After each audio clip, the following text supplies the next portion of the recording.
A chupar. Todas las mañanas salgo a trabajar. Al día siguiente me vengo a chupar.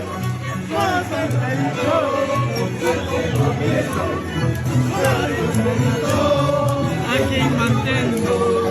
No sé qué es, aquí mantengo.